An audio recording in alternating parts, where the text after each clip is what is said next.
The breach. The alarm pierced the quiet hum of monitoring station VRAC 7, a pulsing red light that hadn't activated in over 300 cycles.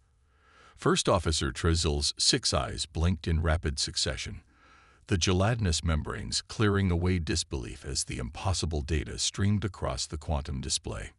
"Status report," he demanded, his voice steady despite the flutter in his secondary respiratory sac. "Sir, we have an unidentified vessel that has appeared inside the 7th quadrant defense grid," replied Analyst Meven, her tentacles working frantically across the control surface. "No breach point detected. It's as if the barrier simply doesn't exist for them."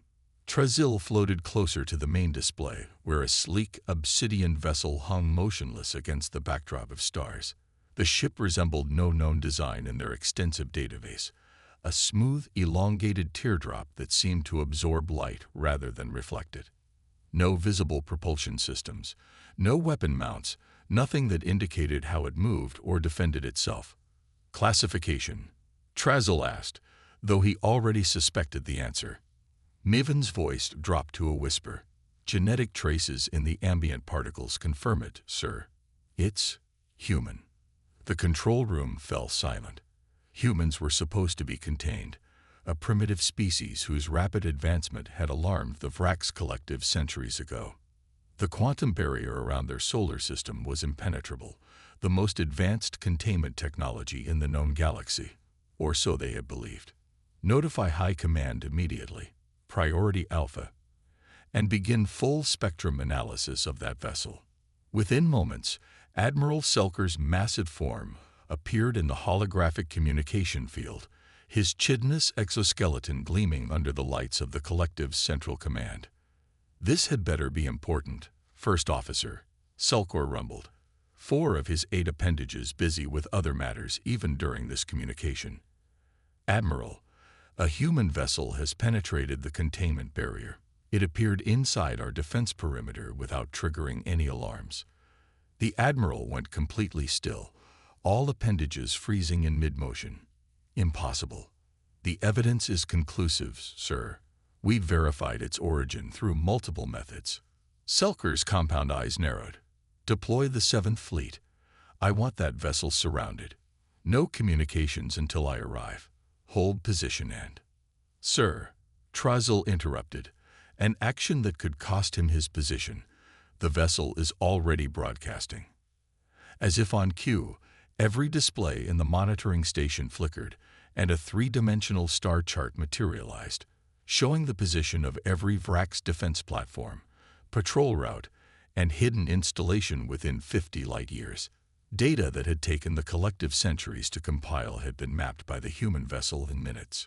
"Greetings, First Officer Trezil and Admiral Selker," a calm voice echoed through the chamber in perfect High Vraxian. "We apologize for the unexpected arrival, but conventional diplomatic channels seemed inadequate for this conversation."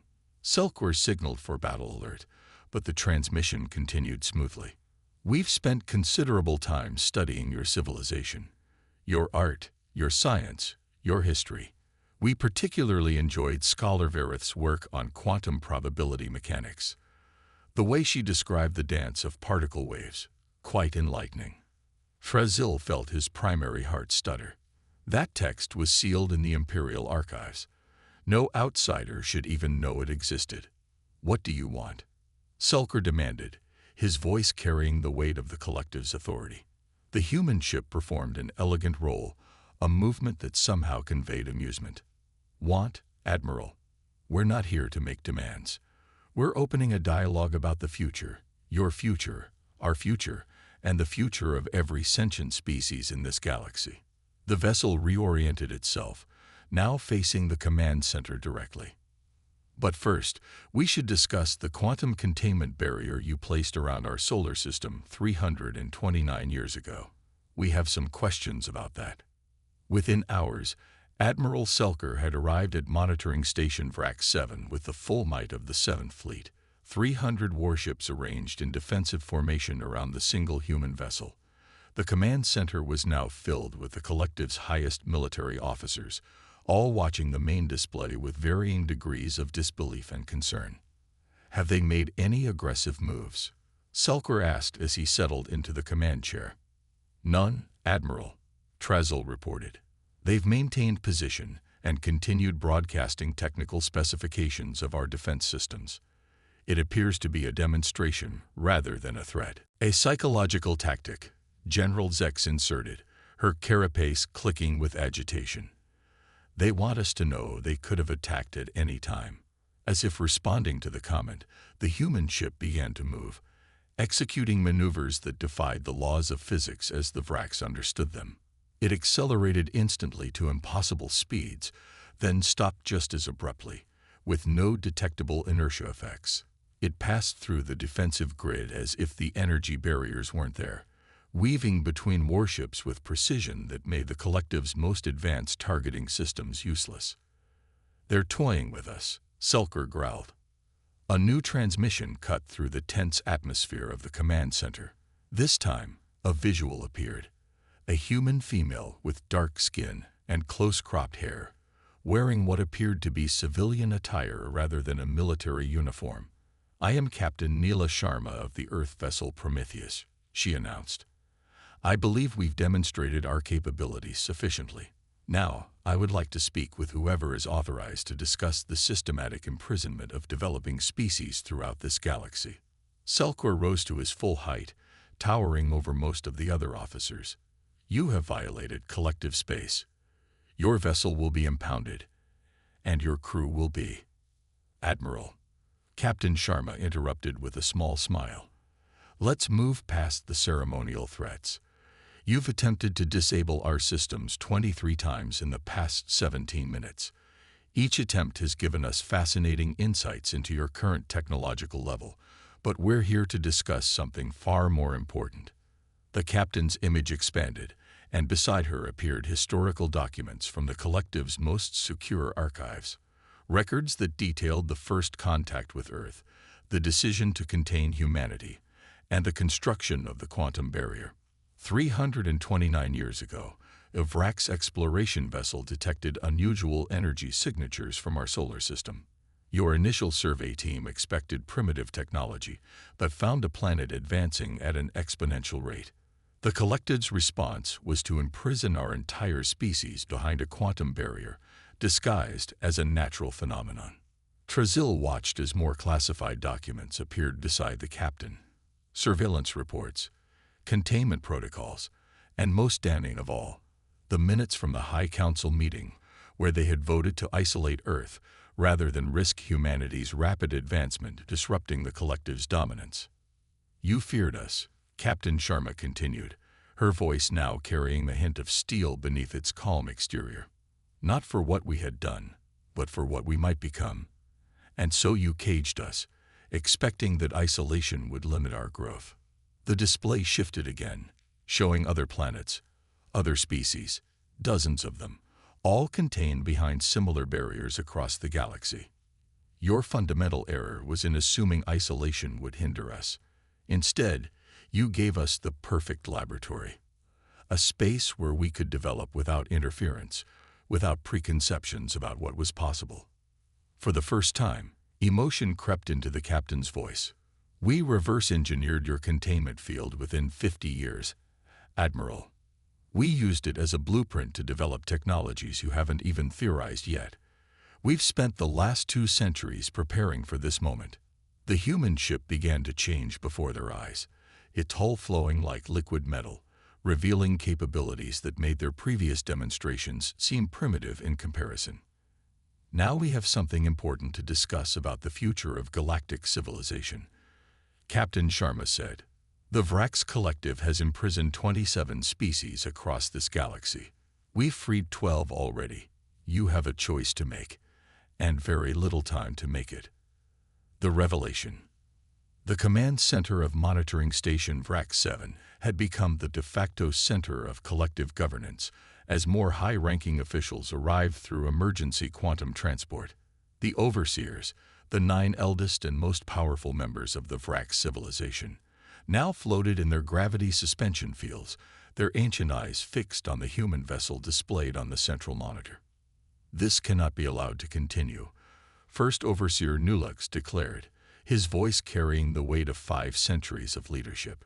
If the humans have truly liberated other contained species, the balance of galactic power is already compromised.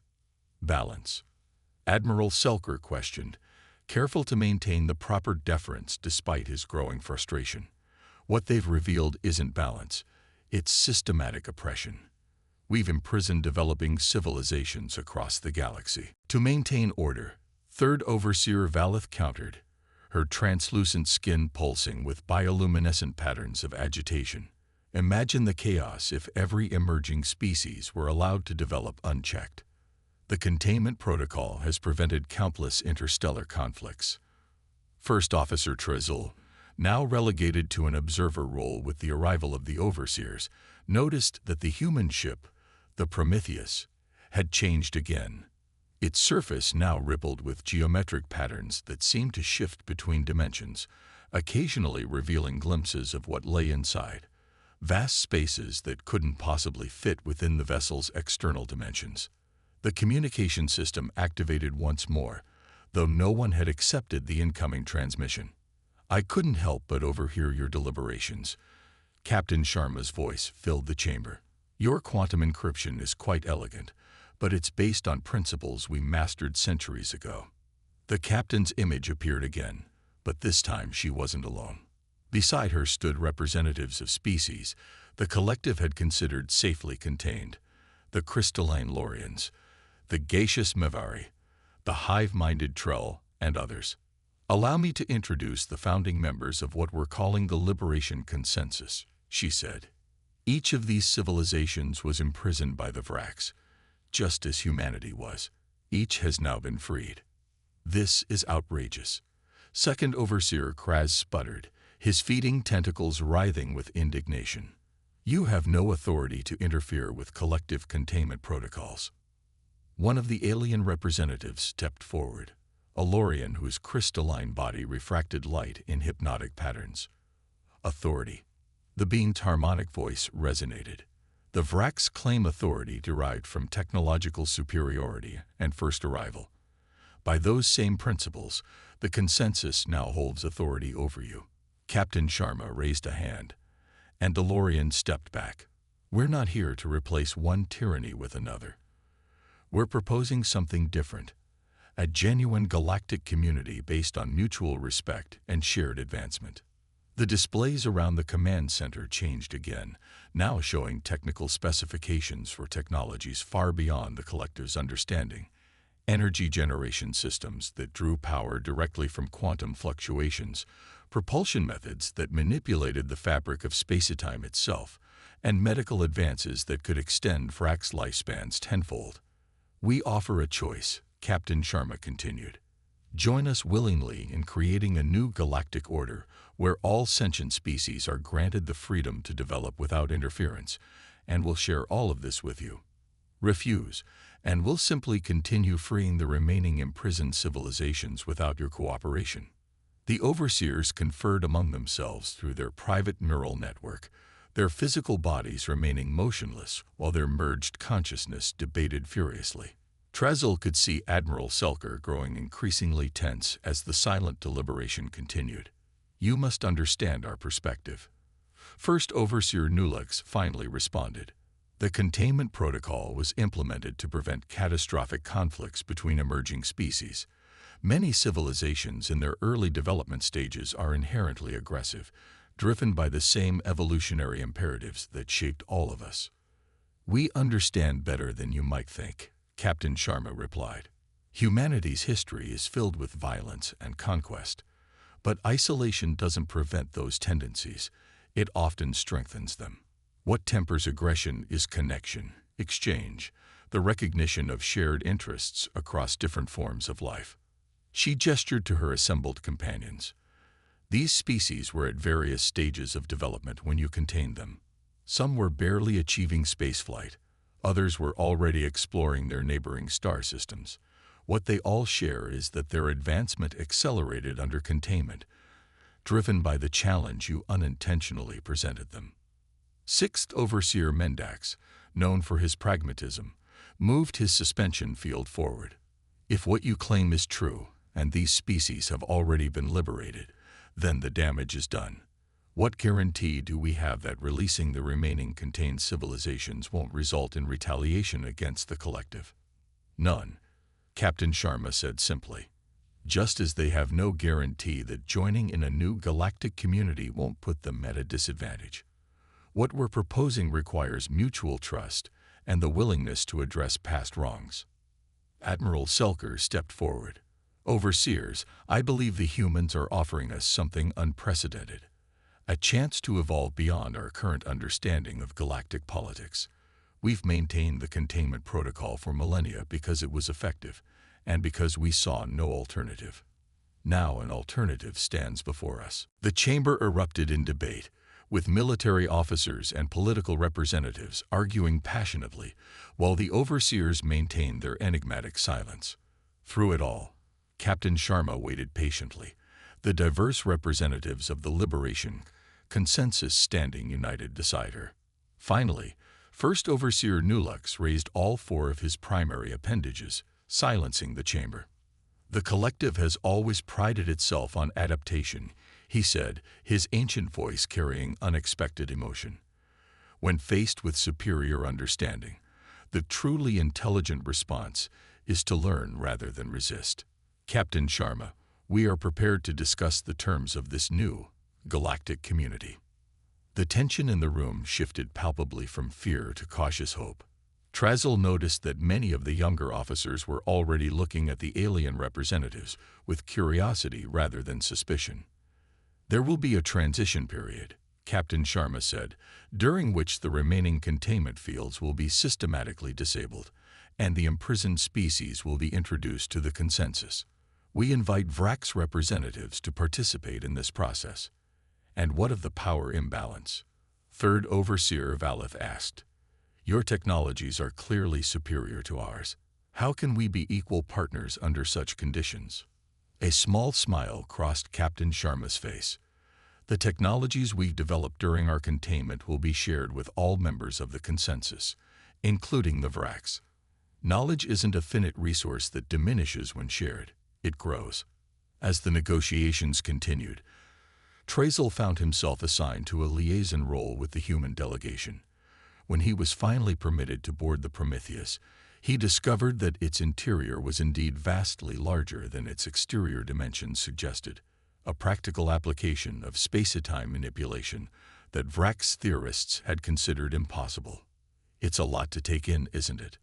A human voice said beside him. He turned to find Captain Sharma studying him with those strangely expressive eyes. How did you do it? Trazil asked. How did humanity advance so quickly under containment? The barrier you built around our solar system was the most sophisticated technology we'd ever encountered, she explained. It became our greatest teacher. Every attempt to understand it led to new breakthroughs. Every effort to breach it pushed us further. In trying to limit us, you gave us the ultimate challenge.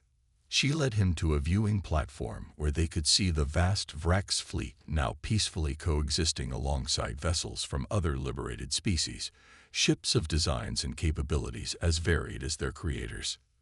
The greatest irony, Captain Sharma continued, is that if you had simply contacted us openly, offered cultural exchange instead of containment, we might have developed much more slowly.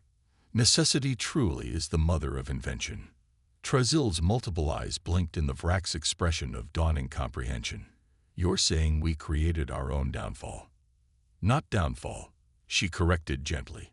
Transformation. The old galactic order based on control and hierarchy is ending. But the Vrax collective doesn't have to end with it. You can evolve, as we all must. As Trazil looked out at the assembled ships, once enemies, now potential allies, he felt something he hadn't experienced in his long career. Genuine hope for the future. Not the comfortable certainty of Vrax dominance, but something far more exhilarating.